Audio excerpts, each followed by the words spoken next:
ఇందిరమ్మ రాజ్యం వచ్చిన తర్వాత 2023 డిసెంబర్ 7 నాడు మళ్ళీ అదే సంకల్పంతోని అభివృద్ధి పదం వైపు నడిపించాలని మేము ముందుకు వచ్చినాం. దాంట్లో భాగంగా అరకపూడి గాంధీ గారు కావచ్చు, మహేందర్ రెడ్డి గారు కావచ్చు, గద్వాల విజయలక్ష్మి గారు కావచ్చు, డిప్యూటీ మేయర్ కావచ్చు, లేదా వేదిక మీద ఉన్న చాలా మంది కార్పొరేటర్లు ఈ నగర అభివృద్ధిలో భాగస్వాములం అవుతాం, మీకు అండగా నిలబడతాం, మీరు చేసే ప్రయత్నానికి మేము సంపూర్ణంగా సహకరిస్తామని చెప్పి ఈరోజు ప్రజాప్రతినిధులందరూ కూడా ముందుకు వచ్చి ప్రభుత్వం చేసే అభివృద్ధి కార్యక్రమాల్లో భాగస్వాములు అవ్వడమే కాదు, వాళ్ళ అనుభవాలను వాళ్ళ సూచనలను ఈరోజు ప్రభుత్వానికి అందిస్తున్నారు. వాళ్ళందరూ అభివృద్ధిలో భాగస్వాములు కావాలి. ఈ నగరం ఒక గొప్ప నగరంగా అభివృద్ధి చెందాలి.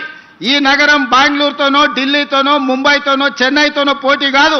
ఈ నగరం న్యూయార్క్తోనో, టోక్యోతోనో, జపాన్తోనో పోటీ పడాలి. సింగపూర్ అంత గొప్పగా ఎదగాలి అని వీళ్ళందరూ ముందుకొచ్చి ఈనాడు ఈ ప్రభుత్వానికి అండగా నిలబడి ముందుకు వెళ్తున్నారు. ఎప్పుడైనా మంచి పనులు చేసేటప్పుడు ఇవాళ వీళ్ళే కాదు, ఆనాడు దేవతలు యజ్ఞాలు చేసినప్పుడు కూడా రాక్షసులు వచ్చి ఆ యజ్ఞానికి భంగం కలిగించడానికి ప్రయత్నం చేసిండ్రు. అంత మాత్రాన దేవతలు చేసే యజ్ఞాన్ని ఎక్కడ వాళ్ళ అవంతరాలు కల్పించిన ఆగిపోలేదు.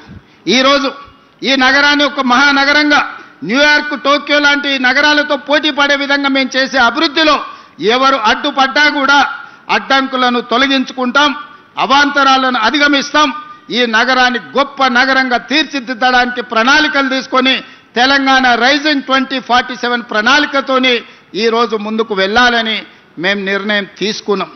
ఇవాళ ఇక్కడున్న ఫ్లోర్ లీడర్ రాజశేఖర రెడ్డి గారు కావచ్చు, మిగతా వాళ్ళందరూ కూడా మన ప్రణాళికల్ని ప్రజలకు తీసుకెళ్ళండి.